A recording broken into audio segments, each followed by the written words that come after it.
New year ना आने ही वाला है और हम सारे अपना न्यू ईयर रेजोल्यूशन बनाने वाले हैं। हम बोलते हैं खुद से कि इस साल हम 12 बुक्स पढ़ने वाले हैं, इस साल हम मेडिटेट करने वाले हैं, इस साल तो ना हम डेली 5 बजे उठने वाले हैं। पर क्या वो सच है?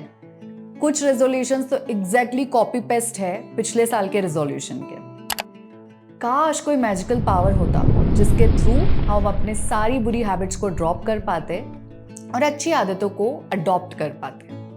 Well, there is a manual, मतलब एक स्टेप बाय स्टेप प्रोसेस है इस बुक में जिसके थ्रू हम अपनी अच्छी हैबिट्स को डेवलप कर सकते हैं और बुरी आदतों को ड्रॉप कर सकते हैं। आज हम उसी इंटरेस्टिंग स्टेप्स के बारे में बात करेंगे और इनफैक्ट उसका actual application, practical application finance world में कैसे कर सकते हैं वो भी डिस्कस करेंगे।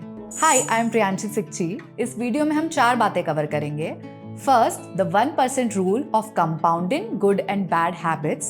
सेकेंड, गोल सेटिंग स्टूपिड है। Third, science behind building a habit. And fourth, इसका practical application in financial world. तो अगर आप इस बुक को पढ़ चुके हैं तो डायरेक्टली फाइनेंशियल एप्लीकेशन जानना चाहते हैं तो स्क्रीन पर दिए गए टाइम पर आप स्विच कर सकते हैं। So without further delay, let's start the video. First is the 1% rule. अगर आप डेली किसी हैबिट को 1% इम्प्रूव करके परफॉर्म करते रहे 365 डेज तक, तो उसका कंपाउंडिंग रिजल्ट ये रहेगा कि at the end of 365th day आपको 37% इम्प्रूवमेंट दिखेगा। वहीं अगर आप उसको -1% डेली करते रहें तो नेगेटिव इफेक्ट उसका कंपाउंडिंग होगा 0 तक। सो अंडरस्टैंड कि 1% is also good enough. Second, हमारा फोकस ही गलत होता है, इसी वजह से हम किसी हैबिट को बिल्ड नहीं कर पाते हैं। हम ये सोचते हैं कि एंड रिजल्ट क्या होगा, फिर सोचते हैं कि इसकी प्रोसेस क्या होगी। इनफैक्ट ऑथर कहते हैं कि ऑपोजिट सोचना चाहिए। सबसे पहले आइडेंटिटी चेंज करनी चाहिए। इंस्टेड ऑफ सेइंग कि हम नाइट पर्सन हैं बट कल से हम 5 बजे उठेंगे, ये कहना चाहिए कि I am a morning person. और ना सिर्फ कहना चाहिए, ये बिलीव करना चाहिए कि I am a morning person. जिस दिन आप आइडेंटिटी चेंज कर लेंगे, ये आपका प्राइड का इशू हो जाएगा और प्राइड का इशू हो जाएगा तो आप उसको फुलफिल करने के लिए कुछ भी करेंगे।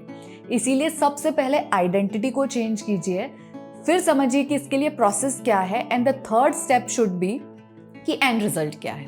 ओके, हम कन्विंस्ड है, quite literally you become your habit. But steps क्या है हैबिट बिल्ड करने की? Well, I am glad you asked, क्योंकि हम उसी पर जाने वाले हैं। ये 4 चीजें हैं। इसे एक फीडबैक लूप कहा जाता है। यही रिपीट होती रहे तो एक हैबिट फॉर्म होती है, which is cue, craving, response and reward. Cue trigger होता है, craving is some sort of motivation, response is the actual habit और रिवॉर्ड ये है जिसकी वजह से वो 3 चीजें हुई थी। अगर यही हम फीडबैक लूप में करते रहे तो एक हैबिट फॉर्म होती है। अब इससे निकलती है 4 बातें, which is the actual science behind building a habit. Make it obvious, make it easy, make it attractive and make it satisfying. How to make it obvious? ये बहुत ही इंटरेस्टिंग पॉइंट है और बहुत ही इंपॉर्टेंट। फर्स्ट, आपको ना time और location को add करना है आपके गोल में। आपके सामने स्क्रीन पर जो सेंटेंस आ रहा है उसी में आपको आपकी हैबिट को डालकर टाइम और लोकेशन ऐड करना है। ये एक सॉलिड प्लान है। Second, habit stacking. What's this? आपको अगर एक हैबिट ऑलरेडी आप परफॉर्म कर रहे हैं हमेशा से, उसके साथ इस दूसरी हैबिट को कंबाइन करना है। यानी कि अब आपको ये करना है कि मैं मॉर्निंग में जब कॉफी पीऊंगी उसके साथ ही एक फाइनेंस बुक पढ़ने वाली हूँ। सो बेसिकली जो आपका सेकेंड पार्ट था, जो आपको अब नई हैबिट डेवलप करनी है, उसको आपने स्टैक कर दिया आपकी फर्स्ट हैबिट पे। थर्ड है, एनवायरनमेंट ना इनविजिबल शेप करता है हमारी किसी भी हैबिट को डेवलप करने में। मतलब आप कितना भी बोलते रहो कि मुझे गिटारिस्ट बनना है, बट अगर आपने आपके गिटार को किसी कबर्ड में पैक करके रखा है तो आप गिटार बजाना रेगुलर हैबिट में नहीं ला सकते। आपके गिटार को इस लोकेशन पे होना चाहिए जहां आपके विजिबिलिटी में है वो, प्लस आप उसको उठाकर गिटार बजाएंगे। तो बेसिकली आपको आपके एनवायरनमेंट को भी चेंज करना है जिसकी वजह से आप उस हैबिट को परफॉर्म करना इजी बना सकते हो। Second, how to make it attractive. जो हमने हैबिट स्टैकिंग सीखा है उसके साथ साथ टेम्पटेशन बंडलिंग को कंबाइन करके हम उस हैबिट को अट्रैक्टिव बना सकते हैं। यानी कि हमको सम सॉर्ट ऑफ मोटिवेशन चाहिए। तो अभी जो हमने हैबिट स्टैकिंग की है उसके जस्ट बाद कुछ ऐसा उससे लिंक कर लो जिसकी वजह से आपको मोटिवेशन रहे उस काम को करने का। हम इसको अपने प्रीवियस एग्जाम्पल के साथ कैसे कंबाइन कर सकते हैं? तो हमने कॉफ़ी पी है, अब हम एक बुक पढ़ेंगे और उसके जस्ट बाद हम 15 से 20 मिनट अपने पेट के साथ स्पेंड करेंगे। तो दिस इज हाउ आपने टेम्प्ट किया है खुद को कि ये पढ़ने के बाद ही आप 15 मिनट उनके साथ स्पेंड कर सकते हैं। How to make it easy? आपको इस हैबिट को एस्टेब्लिश करना है, उसके बाद उसमें मास्टरी करना है। मतलब फर्स्ट हैबिट तो आपको शोइंग अप की डालनी है, यानी कि बुक रीडिंग की एक हैबिट है, इसको एस्टेब्लिश करने के लिए आप सिर्फ 2 पेज रोज से स्टार्ट कर सकते हो। यानी हमने इस हैबिट को इजी गोइंग बनाया है। इजी आप 2 ही चीज़ों से बना सकते हैं, एक तो एनवायरनमेंट चेंज करके, प्लस उसको इजी बना के, ज़्यादा फिक्शन ना हो उसमें, आपका मेंटल और फिजिकल स्ट्रेंथ ज़्यादा यूटिलाइज ना हो उसमें।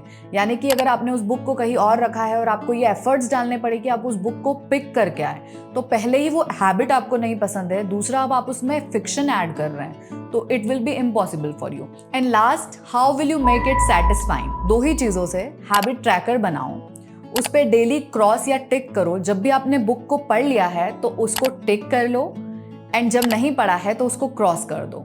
इसमें सेकंड पॉइंट ये है कि किसी भी टाइम 2 से ज़्यादा क्रॉस नहीं होना चाहिए। मतलब 2 कॉन्जिक्यूटिव टाइम अगर आपने कोई चीज़ में डिफॉल्ट किया है तो थर्ड टाइम मेक श्योर कि आप उसमें टिक लगाएं। This is how you will reward your self and this is how you will make it immediately satisfying. ये जो हमने 4 बातें अभी कवर की है, अगर हमें अच्छी आदत डेवलप करना है तो इसे यूज करना है, बट अगर किसी बुरी आदत को छोड़ना है तो इसका जस्ट ऑपोजिट करना है। मतलब मेक इट ऑब्वियस की जगह make it invisible, make it attractive की जगह अनअट्रैक्टिव, मेक इट इजी की जगह make it difficult, and make it satisfying की जगह अनसेटिस्फाइंग। फाइनली इसका ना फाइनेंशियल वर्ल्ड में एप्लीकेशन देखते हैं, प्रैक्टिकली इसको कैसे अप्लाई कर सकते हैं। आज अगर आप थोड़ा थोड़ा सेव करेंगे तो शायद आप मिलेनियर नहीं बन जाएंगे, या फिर आज आप थोड़ा थोड़ा स्पेंड करते रहेंगे तो आप you will not be broke tomorrow.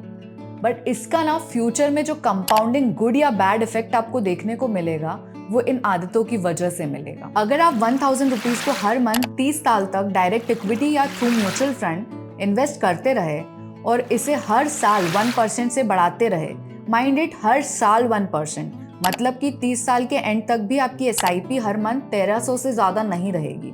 और इस पे अगर आपको 12% रिटर्न मिलता है विच इज अटेनेबल, तो 30 साल के एंड में आपके पास 37,56,000 रुपीज होंगे। अगर आप इसको 10% से बढ़ा दे तो वो होगा अराउंड 44 lakhs। इसका मतलब है आप 1% भी अगर खुद को डिसिप्लिन रखे तो आप अपने फाइनेंशियल गोल्स को अचीव कर सकते हैं। अब इसे आप अपनी आइडेंटिटी कैसे बना सकते हैं? ये सोचिए कि मिलेनियर्स क्या सोचते होंगे, कैसे बिहेव करते होंगे, कितना स्पेंड करते होंगे और कितना बचाते होंगे अपने गोल्स को अचीव करने के लिए।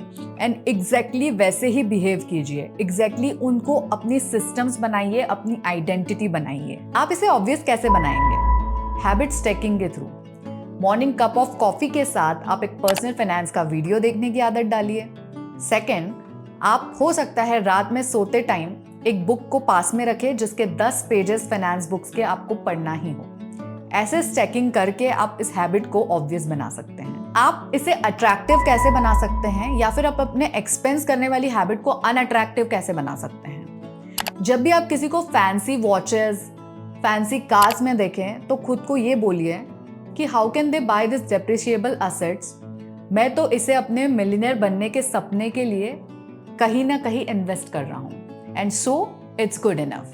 एंड ये आपको इंस्टेंट मोटिवेशन देगा। अब इसे अट्रैक्टिव कैसे बनाएंगे? तो जब भी आप कोई बुक पढ़ते हैं तो साथ में आपकी फेवरेट ड्रिंक भी आप ले सकते हैं। क्या आपको पता है वॉरेन बफेट भी अपनी फेवरेट ड्रिंक को अपने साथ रखते थे जब भी वो एनुअल रिपोर्ट को एनालिसिस करते थे। अब आप इसको इजी कैसे बना सकते हो? SIP स्टार्ट करके इजी बना सकते हो जिससे आपका डायरेक्ट डिडक्शन हो, या फिर PMS की हेल्प ले सकते हो, पोर्टफोलियो मैनेजमेंट सर्विसेज ले सकते हो, या फिर पर्सनल फाइनेंस के वीडियोस देख सकते हो। अब इसको रिवॉर्डिंग कैसे बनाओगे? रिवॉर्डिंग के लिए आपको वही एक कैलेंडर बनाना होगा। जब भी आप सेव करते हैं उसमें टिक कीजिए, जब भी इन्वेस्टमेंट करते हैं उसमें टिक कीजिए। जिस मंथ आपने इन्वेस्टिंग सेविंग नहीं की है उसको क्रॉस कीजिए, और कभी भी 2 मंथ्स तक कॉन्जिक्यूटिवली अगर आपने सेव या इन्वेस्ट नहीं किया है तो थर्ड मंथ में बी अवेयर, क्योंकि वरना आपकी दूसरी हैबिट फिर से रीबाउंस हो जाएगी। क्या अब आपको समझ आया कि क्यों हम कोई भी हैबिट को नहीं कंटिन्यू कर पाते थे? इस बार का जब न्यू ईयर रेजोल्यूशन बनाओगे तो इस वीडियो को रिपीट मोड पर देखना, नोट्स बनाना और फिर ही हैबिट को फॉर्म करना एनवायरमेंटल, आइडेंटिटी एंड सब चेंजेस करने के बाद। या फिर इस बुक को ज़रूर पढ़ना, क्योंकि इसमें और भी चीज़ें आपको सीखने को मिलेगी। Thank you for watching it till here. Comment down below कि आप किस मंथ से किस डेट से कितने अमाउंट की SIP स्टार्ट करने वाले हैं। Thank you.